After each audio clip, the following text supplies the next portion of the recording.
ایک بیٹے نے یہ سوال پوچھا ہے کہ کیا نفس الگ ہے اور روح الگ ہے؟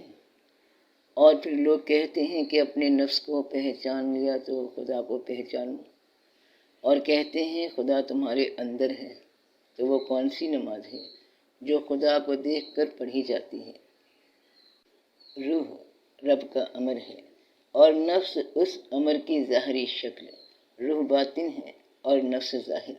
روح رب کی پھونک ہے جس نے نفس کو قوت دی زندگی کی۔ نفس یعنی جان، جان یعنی جہان، جہان کی جسے آنکھ سے دیکھا جا سکتا ہے، کان سے سنا جا سکتا ہے، زبان سے بیان کیا جا سکتا ہے، ہاتھ سے چھوا جا سکتا ہے، زبان سے چکھا جا سکتا ہے، اور یہ سب شعبے نفس کے اندر رکھے گئے ہیں، اور انہیں ایکٹیویٹ جو قوت کرتی ہے وہ روح ہے۔ انسان کے اندر روح ہے جو اس کے نفس کو قوت دیتی ہے، حرکت کی، حواس کی، دیکھنے کی، سننے کی۔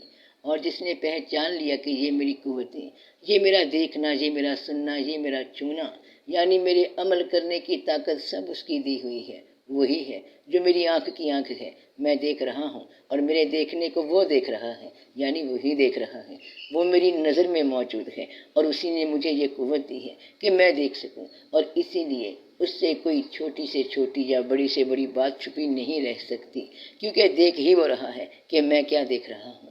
تو میرے نفس کی ہر خوبی اس کی عطا ہے، اور اس لیے میں اس کے سامنے سرنڈر کرتا ہوں یا کرتی ہوں کہ میرا نفس، میری جان، یہ میری میں کوئی حقیقت نہیں، یہ سب وقتی دیا گیا ایک عارضی آزمائش کا سامان ہے جو جس طرح دیا گیا اسی طرح واپس لے لیا جائے گا۔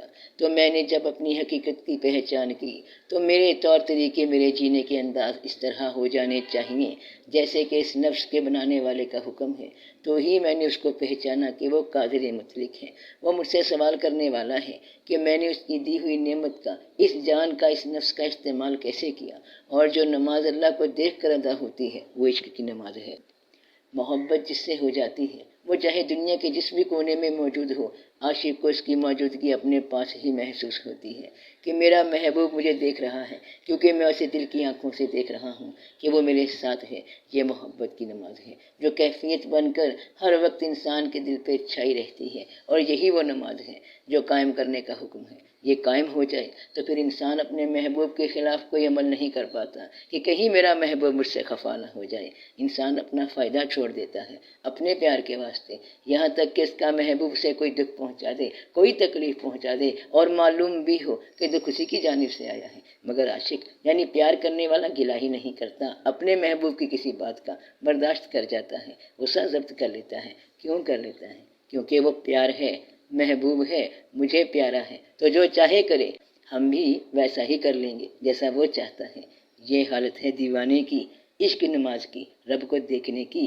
اللہ الصمد، اللہ اکبر، اللہ اکبر، اللہ الصمد، اللہ اکبر۔